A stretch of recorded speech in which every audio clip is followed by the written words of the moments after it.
कभी कभी जीवन में ऐसे क्षण आते हैं जब हम थक जाते हैं, जब मनुष्य सोचने लगता है, मैं इतना प्रयास कर रहा हूं, पर फल क्यों नहीं मिल रहा। ऐसे ही पलों में मनुष्य का मन भ्रमित हो जाता है। वो अपने कर्म पर सवाल उठाने लगता है। उसी समय युगों युगों से गूंजती हुई श्री कृष्ण की दिव्य वाणी हमें पुकारती है कि कर्म करते रहो, यही मनुष्य का सबसे बड़ा यज्ञ है। कृष्ण कहते हैं, अर्जुन, इस संसार में कोई भी मनुष्य एक क्षण भी बिना कर्म के नहीं रह सकता।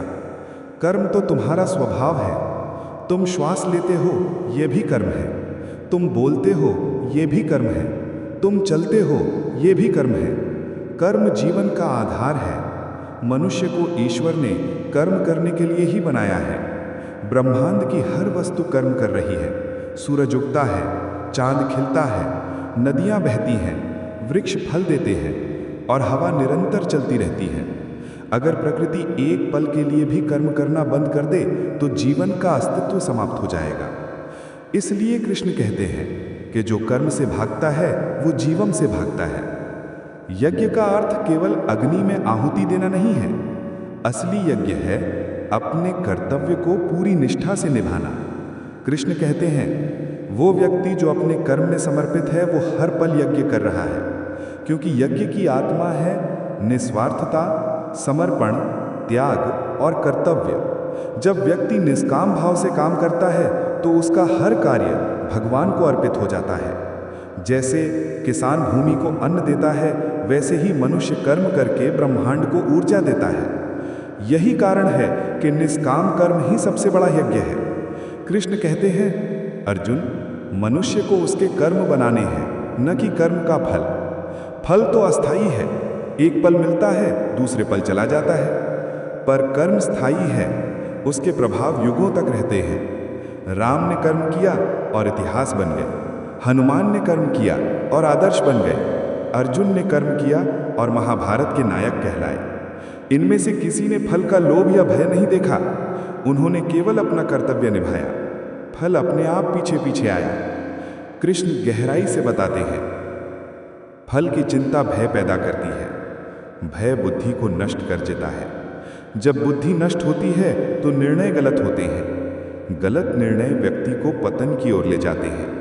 यही कारण है कि जो मनुष्य फल के पीछे भागता है वो कभी सफल नहीं हो पाता, क्योंकि उसका मन फल की कल्पनाओं में उलझा रहता है। क्या मिलेगा, कितना मिलेगा, कब मिलेगा, अगर न मिला तो। और इन चिंताओं में वो अपने कर्म की गुणवत्ता खो देता है। कृष्ण का संदेश स्पष्ट है कि तुम फल की चिंता छोड़ दो, फल स्वयं तुम्हारे पीछे दौड़ेगा। निष्काम कर्म का अर्थ ये नहीं है कि मनुष्य इच्छा छोड़ दे। इसका अर्थ है कि इच्छा कर्म को नियंत्रित न करे। कर्म इच्छा से पैदा होता है, लेकिन इच्छा कर्म की लगाम न बन जाए। कृष्ण कहते हैं, कर्म करो लेकिन मन को कर्म से ऊपर रखो। जिसने कर्म का आनंद लेना सीख लिया उसकी यात्रा सुखद हो जाती है। जिसे केवल फल में आनंद मिलता है उसका जीवन संघर्ष बन जाता है। कृष्ण अर्जुन से कहते हैं, अर्जुन, संसार तुम्हारे कर्म की व्याख्या करता रहेगा। अगर तुम अच्छा करो, लोग कहेंगे दिखावा कर रहा है। अगर कुछ गलत हो जाए, लोग कहेंगे देखो असफल हो गया। अगर तुम प्रयास करो, लोग हंसेंगे, नहीं कर पाएगा। लेकिन कृष्ण कहते हैं, अर्जुन, तुम अपना कर्म करते रहो, क्योंकि न तो दुनिया तुम्हें बनाती है और न दुनिया तुम्हें मिटाती है। तुम्हें ऊपर उठाता है तुम्हारा कर्म और गिराता भी तुम्हारा कर्म। दुनिया तो केवल शब्दों का खेल है, असली मूल्य तुम्हारे कर्म का है। कृष्ण कहते हैं, अर्जुन, अपने कार्य को पूजा की तरह करो। जैसे पूजा में मन संयमित होता है, वैसे ही कर्म करते समय भी मन संयमित होना चाहिए। जब कर्म पूजा की तरह हो जाता है तो उसके पीछे प्रेम होता है, शुद्धता होती है, श्रद्धा होती है और समर्पण होता है। ऐसा कर्म भगवान को प्रिय होता है। कृष्ण अर्जुन को चेतावनी देते हैं, अर्जुन, कठिनाई आने पर कर्म छोड़ देना ये अज्ञानी का लक्षण है। कठिनाइयाँ आती हैं ये देखने के लिए कि तुम कितने दृढ़ हो। बारिश में भी वृक्ष खड़े रहते हैं, क्योंकि प्रकृति ने उन्हें हिलने लेकिन कभी टूटने के लिए नहीं बनाया।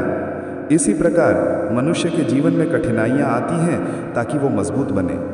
कृष्ण कहते हैं, कठिनाई जितनी बड़ी हो तुम्हारा कर्म उतना ही प्रभावी हो जाता है। कृष्ण अंत में कहते हैं, अर्जुन, निष्काम कर्म का सबसे बड़ा फल है आत्मिक शांति। जब मनुष्य फल की चिंता छोड़ देता है तो उसके भीतर एक अद्भुत शांति उतरती है। उसका मन स्थिर हो जाता है, उसकी बुद्धि स्पष्ट हो जाती है, उसके निर्णय सही हो जाते हैं। ऐसा मनुष्य ही सच्चा योगी है। कृष्ण का संदेश केवल अर्जुन के लिए नहीं था, ये संपूर्ण मानवता के लिए था। आज भी हर घर में, हर व्यक्ति के भीतर एक अर्जुन छिपा हुआ है, जो भ्रमित है, जो डरा हुआ है, जो परिणाम को लेकर चिंतित है। और हर अर्जुन के साथ एक कृष्ण खड़ा है, जो कह रहा है, कर्म करते रहो, यही मनुष्य का सबसे बड़ा यज्ञ है। कर्म तुम्हारा धर्म है, फल का अधिकार केवल ईश्वर का है। तुम्हें बस चलते रहना है, यही जीत का मार्ग है। जय श्री कृष्णा। राधे राधे।